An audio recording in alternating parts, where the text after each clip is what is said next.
Hello friends, welcome to my channel ધમુઝ vlog. અત્યારે ચોમાસાની સિઝનમાં ચટપટું ખાવાની બહુ મોજ આવે અને ઘરમાં નાના મોટા સૌ નવી નવી ફરમાઈશ કરે.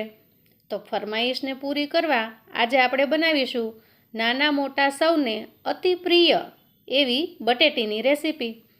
આ સબ્જીને તમે પૂરી, પરાઠા, રોટલી, ભાખરી કે ભાતની સાથે પણ ખાઈ શકો અને આ બટેટીને તમે નાસ્તાની જેમ પણ ખાઈ શકો. જો તમે એકવાર આ રેસીપી બનાવશો તો વારે વારે ટિફિનમાં, લંચ બોક્સમાં કે પછી ક્યાંય ફરવા જાઓ ત્યાં પણ આ જ બનાવીને લઈ જશો.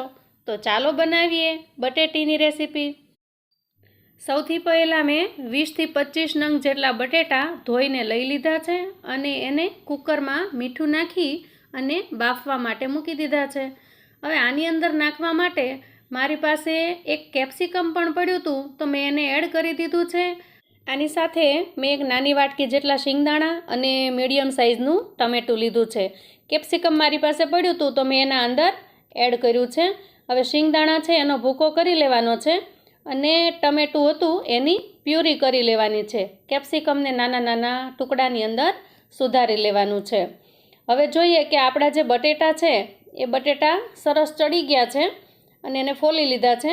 એમાં સબ્જીમાં નાખવા માટેનો મસાલો છે એમાં આપણે 2 ચમચી જેટલું લાલ મરચું છે, 1 ચમચી હળદર, 1 મોટી ચમચી જેટલું ધાણા જીરું, સ્વાદ પ્રમાણે મીઠું અને ટેસ્ટ માટે થોડોક ગોળ લીધો છે.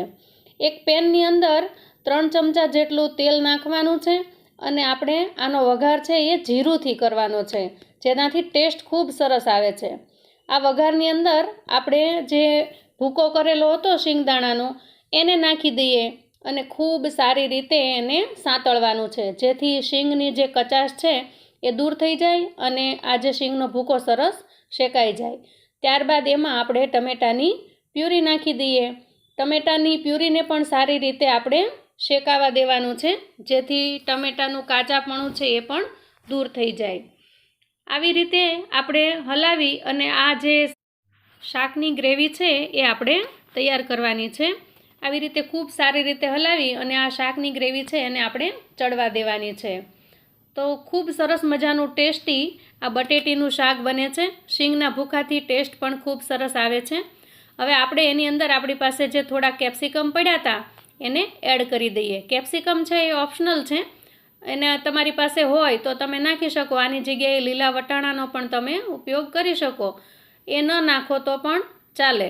મારી પાસે પડ્યા હતા એટલે મેં નાખ્યા છે. હવે એને થોડી વાર માટે ઢાંકી દઈએ જેથી કરી અને આ મસાલો છે એ સારી રીતે ચડી જાય. ત્યારે આપણે આપણી પાસે જે બટેટા ચડી ગયા છે એને આવી રીતે કાંટીની મદદથી ઝીણા ઝીણા છિદ્રો કરીએ જેથી કરીને આ જે મસાલો બનાવ્યો આપણે જે રેસીપી બનાવીએ છીએ એની જે સરસ મજાની ગ્રેવી બનશે એ એના અંદર ઉતરી જાય. હવે ઢાંકણ ખોલીને જોઈ લઈએ કે જે મસાલો છે એ ચોંટી ન જાય. પછી એના અંદર આપણે મરચું, હળદર અને તમામ જે મસાલો છે એને એડ કરવાનો છે. મેં માત્ર થોડો જ ગરમ મસાલો આમાં ઉપયોગમાં લીધો છે. જો તમને અનુકૂળ હોય તો નાખવો, અનુકૂળ ન હોય તો ન નાખવો. આનાથી ટેસ્ટ સારો આવશે. જો થોડો ગરમ મસાલો તમે ઉપયોગમાં લેશો તો ખૂબ સરસ ટેસ્ટ આવે છે. બહાર રેસ્ટોરન્ટમાં ખાતા હોઈએ અથવા વરાનું શાક ખાતા હોઈએ એવો સરસ ટેસ્ટ આવે છે. હવે જોઈએ કે આપણી જો આ સરસ મજાની ગ્રેવી છે એનો મસાલો તૈયાર થઈ ગયો છે તો આના અંદર આપણે 1 ગ્લાસ જેટલું પાણી ઉમેરી દઈએ અને સારી રીતે એને મિક્સ કરી દઈએ. સારી રીતે મિક્સ થયા પછી જોવાનું કે વધારે જરૂર હોય તો થોડુંક પાણી ઉમેરવાનું. ગ્રેવી ખૂબ સરસ અને બહુ જાડી ન બને, મીડિયમ સાઇઝની બને એ જોવાનું. હવે એના અંદર આપણે થોડોક ગોળ નાખશું. ગોળથી છે એ ટમેટાની ખટાશ છે એ બેલેન્સ થશે અને શાક પણ ખૂબ સરસ બનશે. હંમેશા ખાંડની જગ્યાએ ગોળનો જ ઉપયોગ કરવો કેમ કે ખાંડ છે એ ખૂબ નડતી હોય અને સ્વાસ્થ્ય માટે પણ હાનિકારક છે. હવે જો આપણો જે ગ્રેવી છે ખૂબ સરસ તૈયાર થઈ ગઈ. એની અંદર આપણે બટેટા નાખી દઈએ અને બટેટાને એના અંદર મિક્સ કરી દઈએ.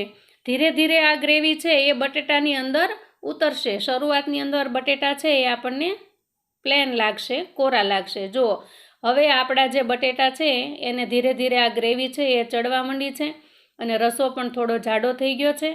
તો તૈયાર થઈ ગયું છે આપણું ખૂબ સરસ મજાનું બટેટીનું શાક, એટલે કે બટેટીની આ સરસ મજાની રેસીપી, જેને તમે નાસ્તામાં પણ ઉપયોગમાં લઈ શકો. એકદમ પ્લેન ખાલી બટેટી અને આ ગ્રેવી સાથે તમે એમનેમ પણ ખાઈ શકો.